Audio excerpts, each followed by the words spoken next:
Jesse Ventura. Stay vigilant and question more. Welcome to my world. Come along for the ride. The world according to Jesse.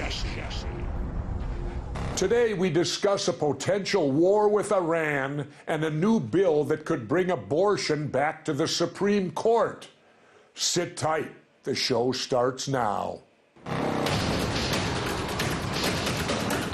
The world according to Jesse. Welcome to the show. I'm Brigida Santos. For our first story today, we turn to the military-industrial complex. The U.S. currently has a trade war with China. It's waging economic war in Venezuela and supporting a failed coup attempt there.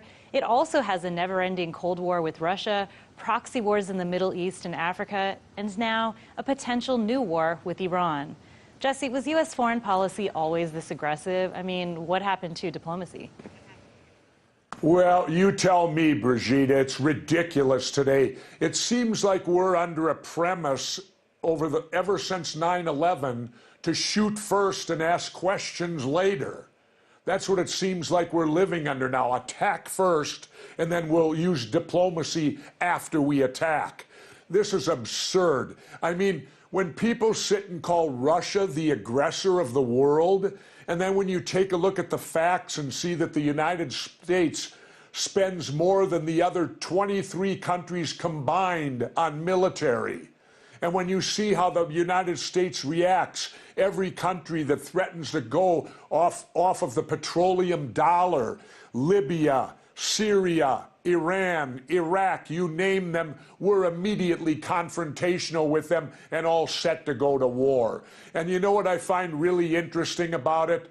They're going to ban tobacco to 21-year-olds, but there's no problem sending 18-year-olds to war. So they can die from a bullet, but they won't be able to smoke. Yeah, that's pretty silly. Now, it feels like history is going to repeat itself. In 2003, the Bush administration, of course, fabricated claims about Saddam Hussein's alleged WMDs. And today, the Trump administration appears to be following suit, fabricating claims to drum up support for another war, this time with Iran.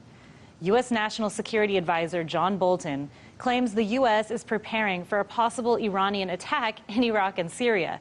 But the British deputy commander of the U.S.-led coalition against the Islamic State refutes Bolton's claims, stating that there's been no increased threat from Iranian-backed forces in the region.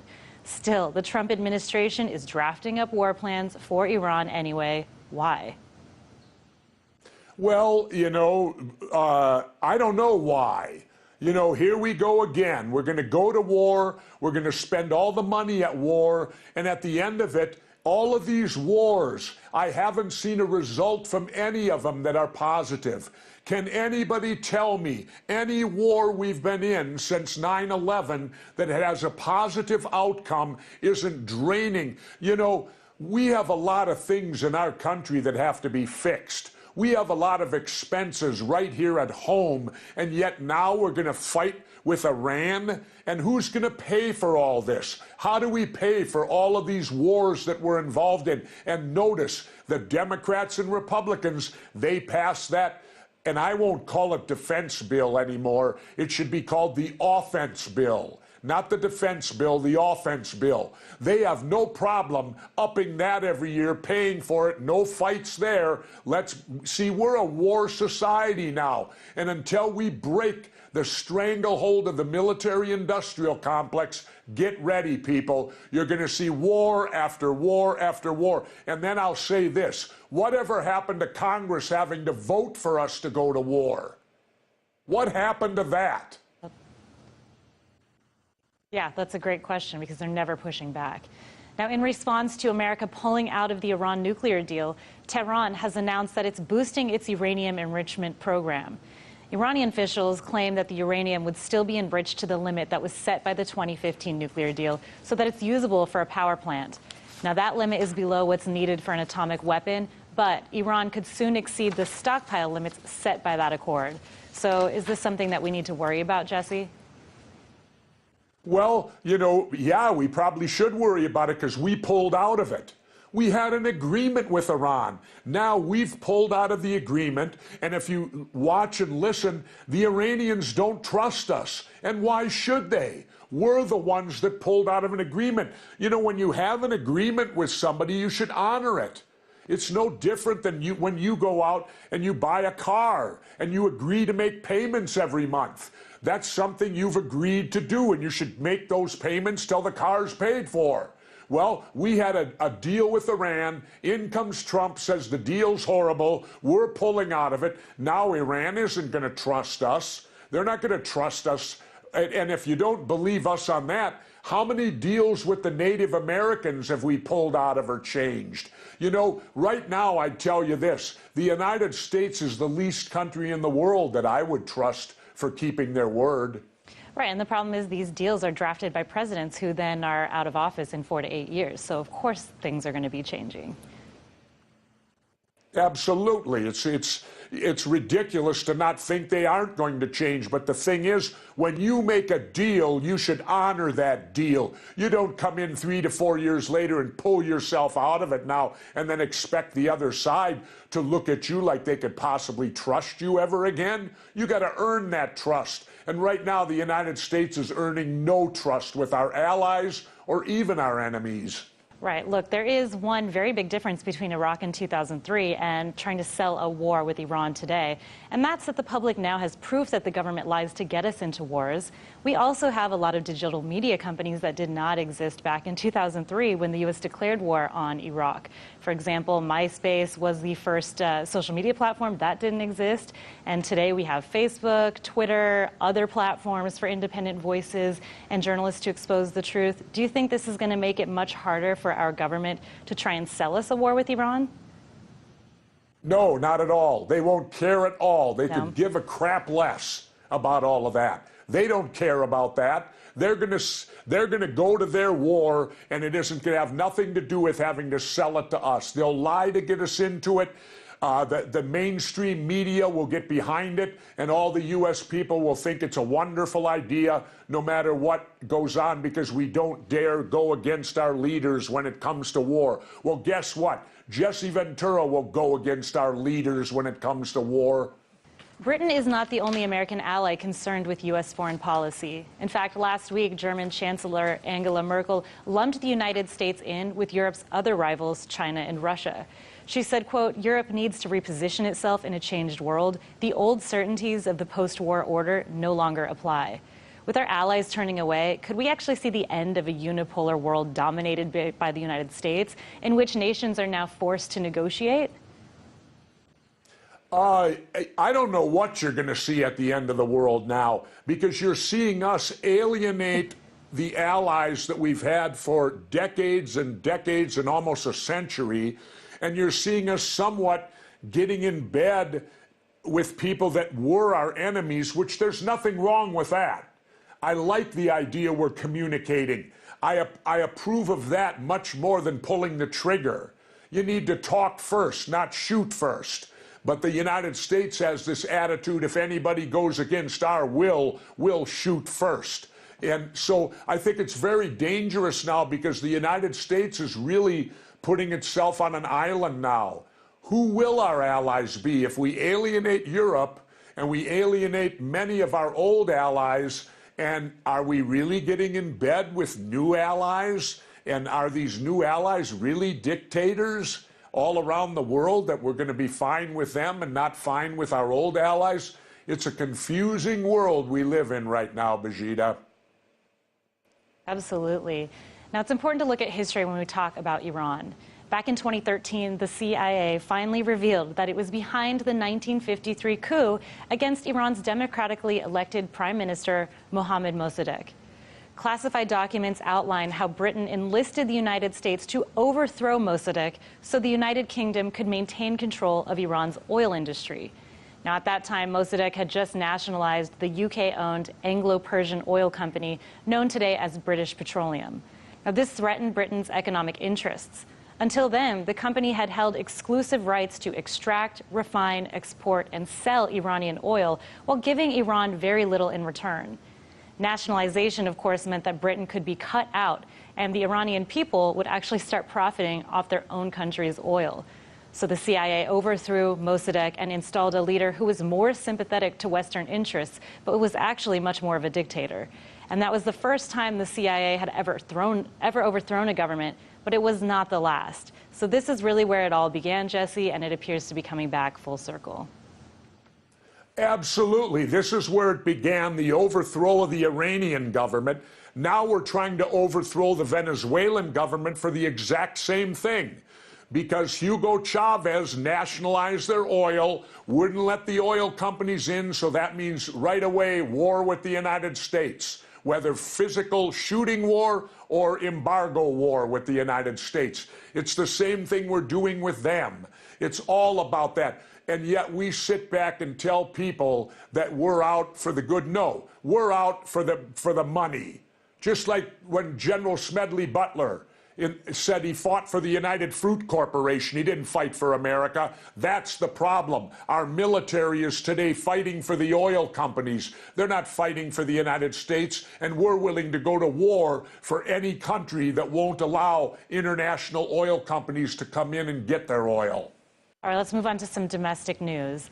The Alabama Senate has approved legislation that would outlaw nearly all abortions in the state at every stage of pregnancy, with no exceptions for victims of rape or incest. The measure aims to directly challenge the Supreme Court decision in Roe v. Wade. If it's enacted, the law would make it a crime for doctors to terminate unwanted pregnancies. Doctors who violate the law could face felonies and sentences of up to 99 years in prison. Jesse, this law is not going to stop women from terminating unwanted pregnancies. It's just not. Without the help of medical professionals, do-it-yourself abortions are very unsafe and they're often deadly. So this in itself does not seem very pro-life, does it? Well, first of all, let's call them what they are. They're not pro-life, they're pro-birth. Because these same people, when the baby's born, they offer no safety nets. They pull away all the welfare, they pull away this, they pull away that. They basically tell the baby, once you're born, you're on your own. So really, they're pro-birth. And that's the big problem here. I'll tell you what. Here's a position that I've taken, Brigida, now, and it's with gun law. I think that to buy an assault weapon, you should have to go through the same thing a woman goes through to have an abortion. The world according to Jesse. It's time for a break. When we return, Jesse sits down with Dr. Ron Paul for an eye-opening conversation about the financial drivers of war and how cryptocurrencies could be the most peaceful form of international money. The world according to Jesse.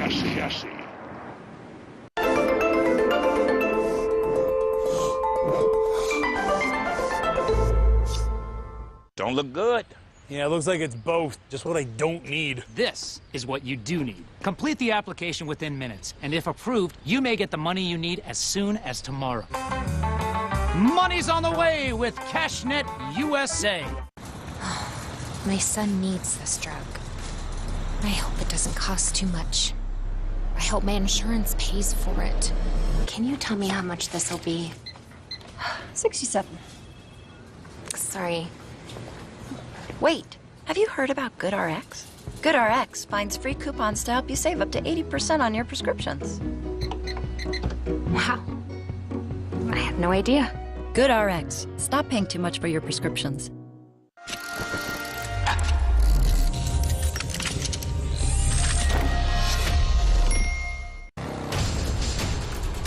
I'm Jesse Ventura.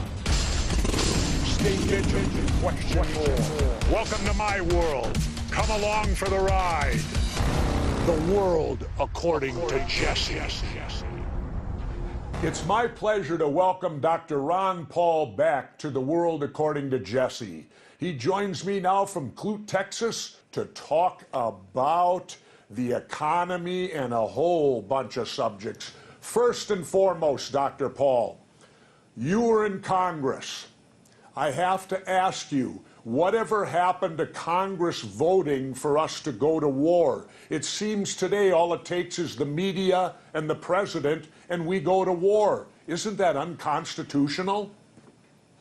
It's about as clear-cut as it could possibly be. But I wouldn't say it just arrived here in the recent years. It was existing a long time before I got to Congress, because none of the wars since World War II has been declared. You know, we just go to war. The president has this executive power, the executive presidency, the imperial presidency. They can do what they want. Congress doesn't do a thing. They just go along with it, but they become complicit because they vote for the money. And it's a real crime, because the founders had it worked out. If we'd followed it, we would have saved a lot of lives and a lot of money these last 40, 50 years. Absolutely. One person was never supposed to take us to war. Now, the U.S. dollar is the standard unit of currency in the internal markets out there for commodities, oil, petroleum, gold, and all of it. How does that play a role in America's foreign policy? Well, it facilitates it. It's a real bargain. You know, we complain about trade, unfairness, and all the things that we have to do. But no, we have the sovereignty currency, and we have the currency of the world, and we get to print money at will. And we don't have to really, at the moment, worry about the deficits because we monetize everything. And, you know, they say we have this terrible time with China, unfairness and this sort of thing. We have to crack down on them. But we give them pieces of paper, and they have to send us goods and services over here. So right now, the benefits have been to us. But the military-industrial complex depends on the printed money. As long as people will use the dollar, it will finance the wars. It will finance the runaway welfare standing, and it will continue to support our empire. Our empire is determined by the people's acceptance of the sovereignty of the dollar, and that will end. But we don't know at what day that's going to happen because it's not viable. We just can't continue to do this. Trillions and trillions of dollars of debt and adding more rapidly every day. Now, California Congressman Brad Sherman called for a bill to make it illegal for Americans to buy like cryptocurrency and all that. What do you think of that position of the congressman to try to make it illegal for people to do cryptocurrencies? Because he says it will stop our ability to sanction rivals like Iran. Well, there's always a gimmick involved. But, you know, when you think about it, Jesse, I don't quite remember what Roosevelt did, but, you know, they took away the right for us to own gold from 1932 up to 1975, and that's a pretty disastrous thing. So those who want to protect big government have to protect this dollar machine, the dollar sovereignty. So, yes, he's a big government guy, and he believes in authoritarianism, so they just say, oh, yeah, this doesn't look like it's good for us. Of course, it's not good for big government. It's not good for our empire. It's not good for welfareism. It's not good for running up these deficits. So what we'll do now is we don't want to have a backup, something that might replace the dollar or supplement it or, you know, work with the dollar. So we have to make it illegal. Quite frankly, I don't know exactly where the cryptos are going to end up, but I'll tell you one thing, what I do know is the dollar is going to eventually self-destruct, and the real issue is freedom of choice, and money should be determined in the marketplace, and that's why big government people will be very, very annoyed with cryptocurrencies. I think they're watching the government, that is, and IRS, they're watching cryptos very closely. It might be difficult, as I understand. People say, well, they're not going to have an easy time stopping people using crypto, but I'll tell you what, the government is not going to go away, you know, quietly. They're going to be determined. So, I'm sure the effort to make it illegal is just a step in that direction. And the guy spoke out, and he spoke the truth because he wants to keep them from, being able to defend themselves and financially protect themselves. So therefore, we'll just make it illegal. And quite frankly, that's probably what, once again, it may come where they might not confiscate gold, but what they might do is just decide to tax it 50% if you ever wanted to use any of the gold that you have. They will not allow people to know what's going on. Matter of fact, that's probably why they rigged the prices of gold and they want to control cryptocurrencies, because they fully endorse and they love the state and war and welfareism. Okay. Now, the State Department recently told all non-essential personnel to leave the American embassy in Iraq over concerns about Iran. A few days later, a rocket lands fairly close to the embassy, and they claim that the rocket was fired from an area in Iraq that was occupied by Iranian sympathizers or whatever. What do you think? Do you think, Congressman Paul, this is real, or is this to set us up for a war? It's part of that setting up, because the Iranians, you know, the one thing is, they have a different system that we have, but they're not stupid. That would, for the Iranians to attack us or do something, they're not going to do that. And this is red flag warmongering is what it is. This is John Bolton and Pompeo looking for a fight, and then Lindsey Graham is involved in this, and our president's sort of in the middle. He's back and forth, and one day he says we got to deal with this military-industrial complex. At the same time, he sends all the troops over there, and he hires these neocons. So it's a real mess. But I'm hoping they don't get away with it. It's so blatant that they did this to get us involved in the Iraq War, which was so stupid and so costly. I'm just hoping that we can wake the American people up and say enough is enough. We don't need to have another war. And Jesse, you mentioned the most important thing is, how do we go to war? You know, we need to go to war. Why can't the people speak out? And why can't there be a vote in the Congress? Exactly. You know, to me, this is all part that, remember, too, that Vietnam was based on a false flag operation, the Gulf of Tonkin incident. Right. And you touched on it, Ron. National Security Advisor John Bolton has reportedly drawn up plans to send 120,000 troops to Iran. How dangerous do you think it would be for Iran and the United States to engage in a war? Well, I see it very dangerous, because it's just provocation. It's building up the potential for it to really getting out of hand. And it's always that if we shout loud and threaten and say, look how many bombs we have, and put on sanctions, that we throw our weight around, very, very dangerous, because sometimes they're going to put their foot down and object. The 120,000, that's a lot of people, but even our government, as stupid as they are at times in going into places like Iraq, 120,000 is not going to quite do it for Iran. But if there's another red flag, what if they put the troops near fire, or a ship gets sunk, and this sort of thing, it could escalate very, very much so. And you know, the position we have now is zero exports of oil. And of course the Iranians threaten, if look, there's a limit to what we're going to put up with, and maybe the straits will be closed, the Straits of Hormuz will be closed, and that will affect everybody. So yes, it's very, very dangerous, and the troops are part of it, and it's provocative, but I don't think this is a sign that next month or two they're getting ready to invade. They might get ready to just do some more threatening. What more can they do? Look at how all these sanctions and all, and I consider sanctions and blockades as an act of war. I mean, we've already declared war against Iran, and I think that a lot of people don't realize that.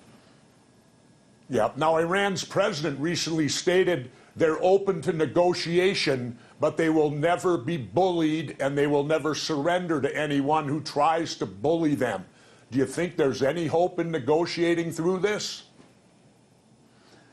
Well, not with the current crop of people in our foreign policy department. You know, you're not going to be able to negotiate with Bolton and Pompeo and Haspel and the CIA. I mean, they're all outside, you know, of what we call, they're all part of the deep state. So no, they're not going to negotiate in our favor, because it's much of a bigger deal than that.